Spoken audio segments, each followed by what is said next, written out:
अकोला के post office road पर 6 जुलाई की शाम लगभग 5:30 बजे एक 16 वर्षीय छात्रा के साथ ऑटो चालक ने अभद्रता और जबरदस्ती की कोशिश की।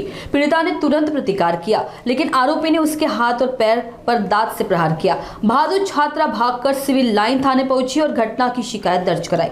पुलिस ने अंकुश लगाते हुए आरोपी जफर खान सूबेदार खान को गिरफ्तार कर लिया है। कार्रवाई के तहत ऑटो भी जब्त किया गया।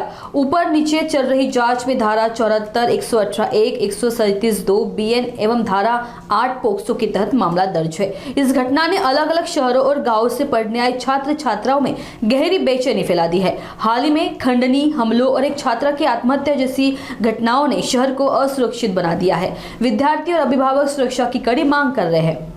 नागपुर समय के लिए शाहिद इकबाल की रिपोर्ट, अकोला। मुलगी अल्पवयीन आहे, ट्यूशन क्लास इथे एका कोचिंग क्लासेसमध्ये कोचिंग घेते।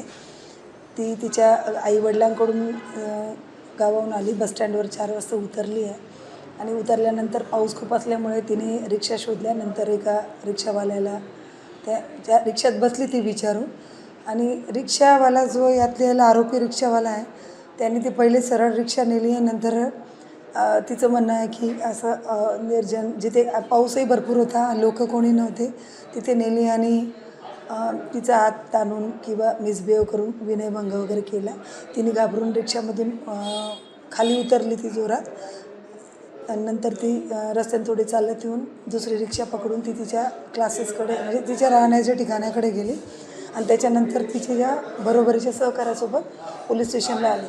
पोलीस स्टेशनला आल्यानंतर विदिन एका घंट्यात CCTV वगैरे फुटेज करून आम्ही आरोपीचा शोध लावला आणि 1-1.5 घंट्यातच आम्ही मुलीचा जो असं त्रास देणारा जो रिक्षावाला आहे त्याला ताब्यात घेतलं आहे, रात्री अटक केलं आहे आणि याचा तपास सुरू आहे सध्या। मॅम, त्याच्यात काही ॲटो काही ताब्यात घेतलेले आहे? याच्यात आरोपी ॲटोसहितच आम्ही ताब्यात घेतला आहे आणि रात्रीच्याला अटक केली आहे।